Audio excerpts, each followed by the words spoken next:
Құрметті тыңдаушылар, алдыңғы сабақта кәсіпкерлік ойлау жөнінде ақпарат берген болатынбыз. Бүгін кәсіпкерліктің түрлеріне түсініктеме беретін боламыз. Тәжірибе көрсеткендей, дәл осы тестілеу мынадай сауалдарға жауап беруге мүмкіндік береді. Идеяларымды қандай жолмен жүзеге асырамын? Табысты кәсіпкерге қандай қабілет қажет? Тағы басқа. Сонымен бизнесті неден бастаймыз? Бизнесті бастау үшін ең алдымен барлық қорқыныш пен үрейді алып тастау керек.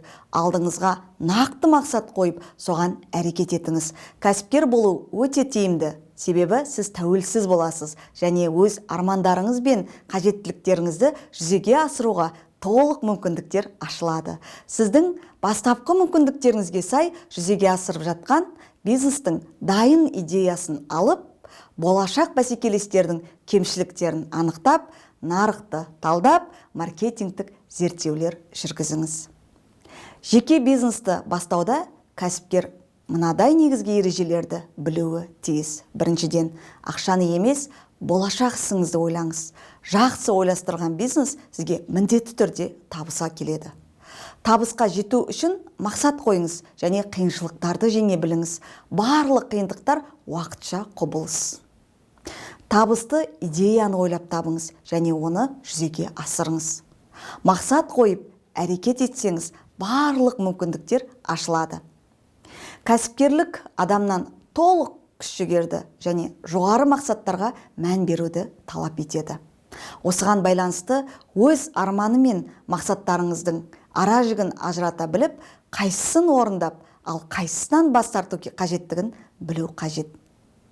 Кез келген адам бизнесті бастамас бұрын ең алдымен немен айналысу қажеттігін анықтап алуы қажет. Әдетте ол адамның кәсібіне байланысты.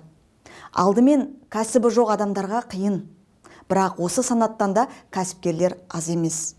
Егер таңдау жасалса, оңай болады, бірақ әлбетте бастапқы капиталды қайдан алуға болады деген сұрақ туындайды. Басты мәселе оны қайдан алу емес, оны қажет мөлшерде уақытылы қайтара алуға деген сенімділігі. Осы сұрақта екі психологиялық мәселе тұр.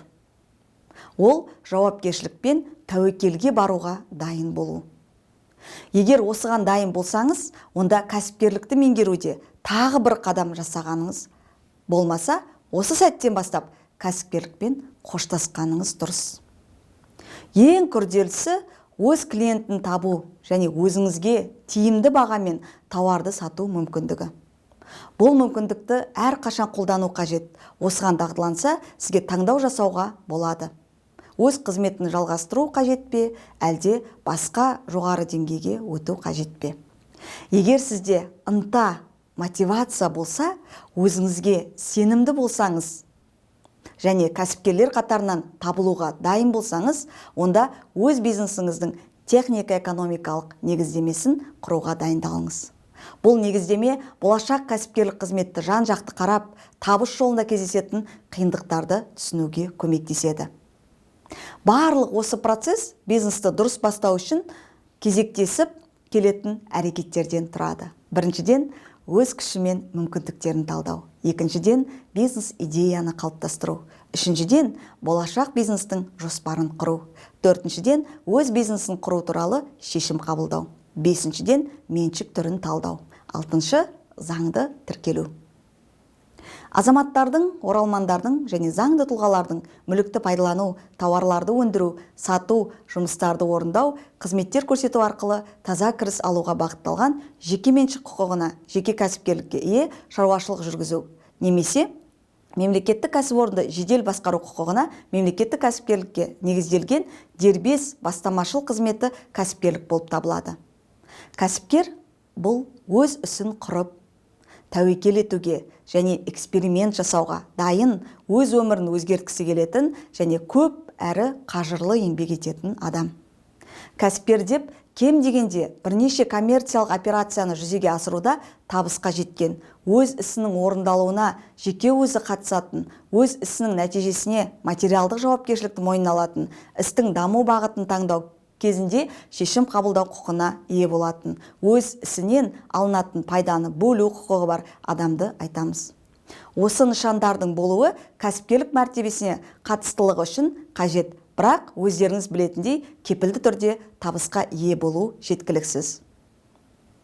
Кәсіпкерліктің түрлеріне тоқталатын болсақ, ол әртүрлі болады. Кәсіпкерлікті түріне қарай бөлудің ең қолайлы тәсілі мыналар болып табылады. B2C, B2B және B2G, Business to Consumer, яғни тұтынушыға арналған бизнес. Бұл өндіруші немесе сатушы өз өнімін сату үшін тікелей тұтынушымен өзара әрекет жасайтын кәсіпкерлік түрі. Келесі Business to Business, яғни бизнеске арналған бизнес. Өнімдерді немесе қызметтерді өндіруші және сатушы оларды соңғы тұтынушыға емес, басқа бизнеске өткізетін кәсіпкерлік түрі. Business to Government, яғни мемлекетке арналған бизнес. Қызметтерді өндіруші және сатушы оларды соңғы тұтынушыға емес, басқа бизнеске емес, мемлекеттік құрылымға өткізетін кәсіпкерлік түрі. Егер сіз кез келген дүкенге кірсеңіз, сөрелерде көптеген азық-түліктерді, мысалы сүтті көресіз. Ол сүт фермасында өндірілген. Фермада сиырлар бар. Оларды ең соңында соңғы тұтынушы біздер сатып алатын негізгі өнім. Сүтті алу үшін бағып қағады. Бұл B2C бизнесінің үлгісі болып табылады. Бірақ ол сүтті сату үшін оны тетрапак қаптамасына, пластик немесе шыны бөтелкеге құю қажет. Барлық осы қаптамаларда қақпақтар немесе зат таңбалар болуы тиіс. Қаптаманы қақпақтарды сағаттап және сүт фермасына арналған зат таңбалар шығаратын компаниялар бұл B2B бизнестің мысалдары болып табылады. Бизнес жасай алатындардың барлығын екі үлкен топқа бөлуге болады. Бұл тауарлар мен қызметтер. Тауарлар ұстауға, өлшеуге, сақтауға, буып түюге болатын материалдық заттар немесе бұйымдар. Тауарды кімдің өндіргені, станокта кімнің тұрғаны, оны кімнің қаптағаны тауарға маңызды емес. Тауарларды сатып алуға, үйге әкеліп пайдалануға болады. Қызметтердің заттай нысаны жоқ, олар қажет еткен адамдар үшін жүзеге асырылатын іс-әрекет болып табылады. Қызметтер деп шаштараз, мұғалім, пәтер сатушыға, сатып алушыны, кеңесшіні және тағы басқа табуға көмектесетін риэлтордың жұмысын атауға болады.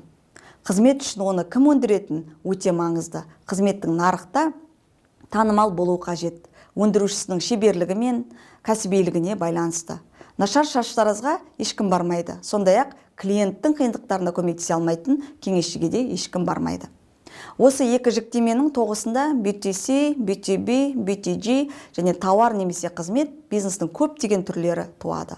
Олар әрқайсысын бірнеше мысал келтірейік. B2C тауар дүкенде сатып алуға болатын кез келген тауар, азық-түлік, киім, техника және B2C қызметі бұл сіз өмір бойы үнемі алатын қызметтердің кез келген түрі. Шаштаразға бару, курстарда оқу, салтанат іс-шараларда, фотограф қызметі, егер сізге сенімхат немесе ата-аналардан шетелге шығуға рұқсат алу қажет болса, нотариус қызмет және тағы басқа. B2B тауары кейіннен пайдаланушылар сатып ала алатын соңғы өнімді алу үшін қажет кез келген қосалқы тауарлар. Бұған буып түю, кез келген полиграфиялық қызметтер, компанияларға арналған зат таңбаларды, визиткаларды немесе баннерлерді басып шығару, автомобильдер мен техникаға арналған қосалқы бөлшектер, құрылыс компаниялары, үйлер салатын, кірпіш өндірісі және тағы басқа жатады. B2B қызметі бұл соңғы тұтынушы үшін емес, бизнес үшін көрсетілетін кез келген қызмет. Оған өзіне белгісіз нарыққа шыққалы жатқан фирмаға консалтингтік агенттік көрсететін консультациялық қызметтерді, бизнеске арнап сайттар жасайтын веб-студияларды, банктерді, зерттеу институттарын және тағы басқа жатқызуға болады. Әдетте тауарлар өндірісі бастапқы үлкен шығыстармен байланысты. Егер сізде сүт фермасы болса, ол жұмыс істеу үшін сізге сиыр сатып алу, сиырлар жайылатын жайылымдық жерлерді сатып алу, мал қора салу, жұмыскерлерді, мал дәрігерлер мен техниктерді жалдау қажет. Есесіне сіз өз қаражатыңызды салып, процесті реттегеннен кейін ол сіздің тұрақты араласуыңызды талап етпей жұмыс істейтін болады. Ал шығындар сіз алатын кірістермен өтеледі. Сиырлар сатып алынған жерде жайылады. Жалданған сауыншылар сиыр сауады, мал азығы мен қызметкерлердің жалақысы сүт сату арқылы өтелетін болады. Сау болыңыздар.